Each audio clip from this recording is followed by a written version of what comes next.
This is a Rhogenesis Source Reading. Public domain ancient and sacred texts read chapter by chapter as source material for later motif mapping and interpretation. Today's reading is from the Kybalion. 3 Initiates, 1912, Chapter 2. The 7 Hermetic Principles. The principles of truth are 7.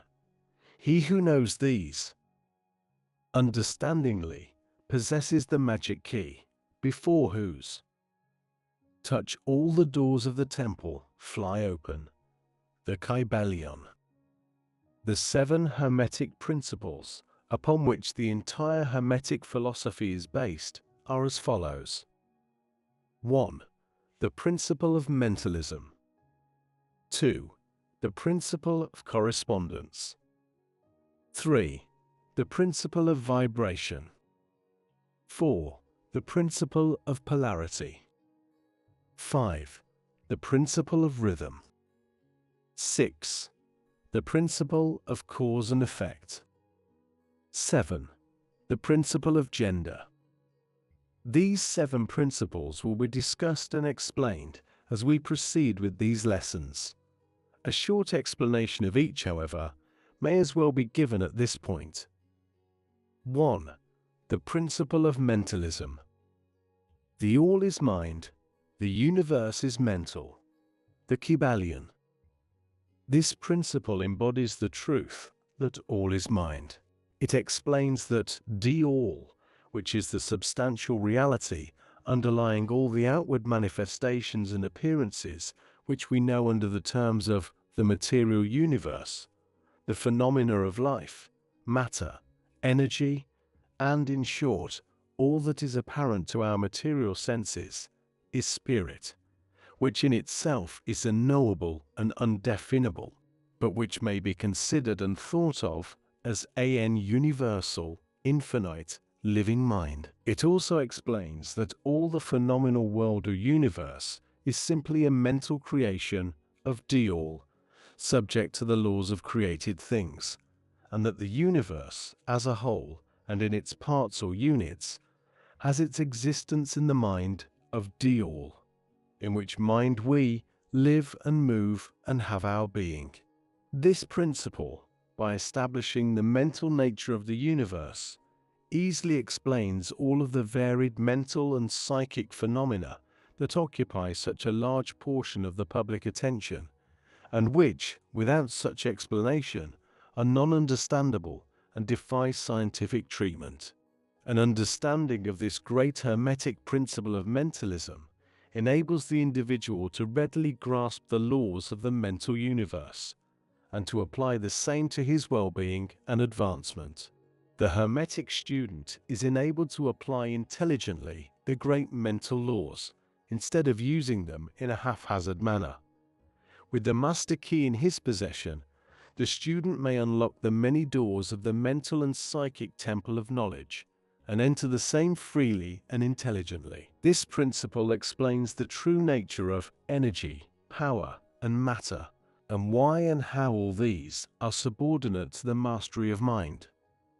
One of the old Hermetic masters wrote long ages ago, "He who grasps the truth of the mental nature of the universe is well advanced on the path to mastery." And these words are as true today as at the time they were first written. Without this master key, mastery is impossible, and the student knocks in vain at the many doors of the temple. 2. The principle of correspondence. As above, so below. As below, so above. The Kybalion. This principle embodies the truth that there is always a correspondence between the laws and phenomena of the various planes of being and life. The old Hermetic axiom ran in these words: as above, so below. As below, so above. And the grasping of this principle gives one the means of solving many a dark paradox and hidden secret of nature. There are planes beyond our knowing, but when we apply the principle of correspondence to them, we are able to understand much that would otherwise be unknowable to us. This principle is of universal application and manifestation on the various planes of the material, mental, and spiritual universe. It is an universal law. The ancient Hermetists considered this principle as one of the most important mental instruments by which man was able to pry aside the obstacles which hid from view the unknown. Its use even tore aside the veil of Isis, to the extent that a glimpse of the face of the goddess might be caught. Just as a knowledge of the principles of geometry enables man to measure distant suns and their movements, while seated in his observatory, so a knowledge of the principle of correspondence enables man to reason intelligently from the known to the unknown. Studying the monad, he understands the archangel. 3. The principle of vibration. Nothing rests, everything moves, everything vibrates. The Kybalion. This principle embodies the truth that everything is in motion, everything vibrates, nothing is at rest. Facts which modern science endorses, and which each new scientific discovery tends to verify. And yet this Hermetic principle was enunciated thousands of years ago by the masters of ancient Egypt. This principle explains that the differences between different manifestations of matter, energy, mind, and even spirit result largely from varying rates of vibration. From Diajol, which is pure spirit, down to the grossest form of matter, all is in vibration. The higher the vibration, the higher the position in the scale. The vibration of spirit is at such an infinite rate of intensity and rapidity that it is practically at rest, just as a rapidly moving wheel seems to be motionless. And at the other end of the scale, there are gross forms of matter whose vibrations are so low as to seem at rest. Between these poles, there are millions upon millions of varying degrees of vibration, from corpuscle and electron, atom and molecule, to worlds and universes. Everything is in vibratory motion. This is also true on the planes of energy and force, which are but varying degrees of vibration, and also on the mental planes, whose states depend upon vibrations, and even onto the spiritual planes. An understanding of this principle, with the appropriate formulas, enables Hermetic students to control their own mental vibrations as well as those of others. The masters also apply this principle to the conquering of natural phenomena in various ways. He who understands the principle of vibration has grasped the scepter of power, says one of the old writers. 4. The principle of polarity. Everything is dual. Everything has poles. Everything has its own pair of opposites. Like and unlike are the same. Opposites are identical in nature, but different in degree. Extremes meet. All truths are but half-truths. All paradoxes may be reconciled. The Kybalion. This principle embodies the truth that everything is dual.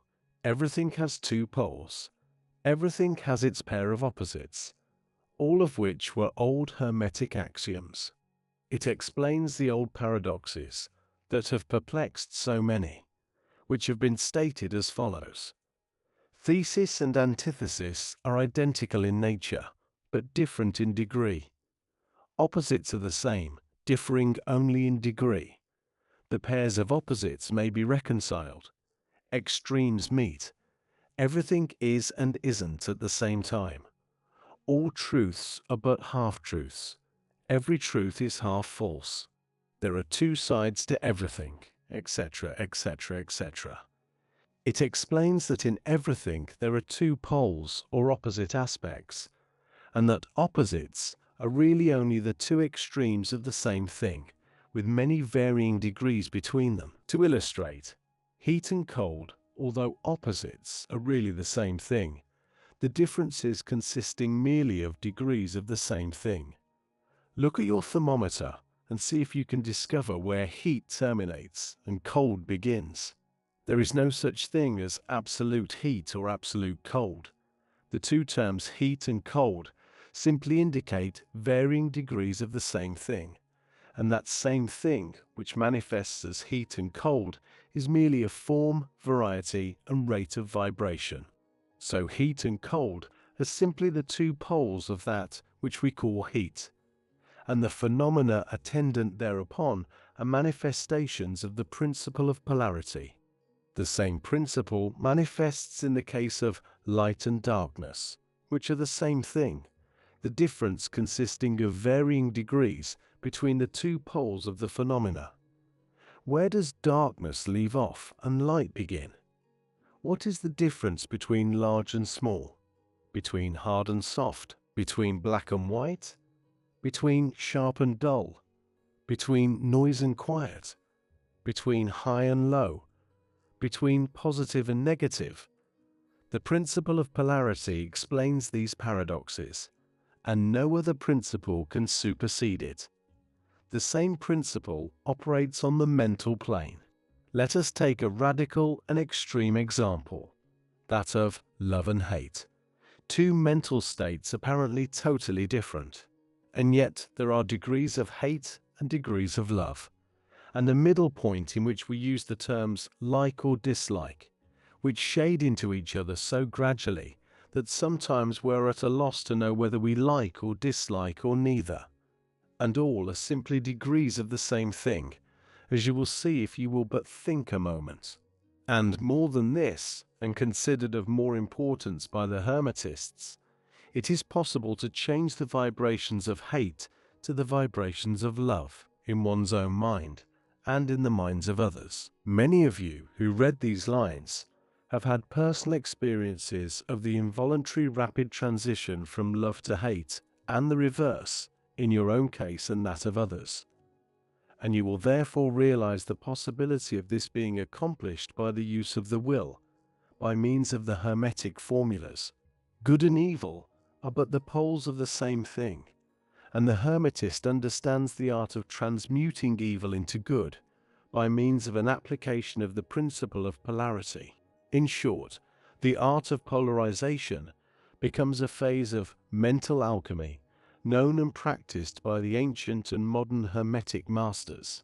An understanding of the principle will enable one to change his own polarity, as well as that of others, if he will devote the time and study necessary to master the art. 5. The principle of rhythm. Everything flows out and in. Everything has its tides. All things rise and fall. The pendulum swing manifests in everything. The measure of the swing to the right is the measure of the swing to the left. Rhythm compensates. The Kybalion.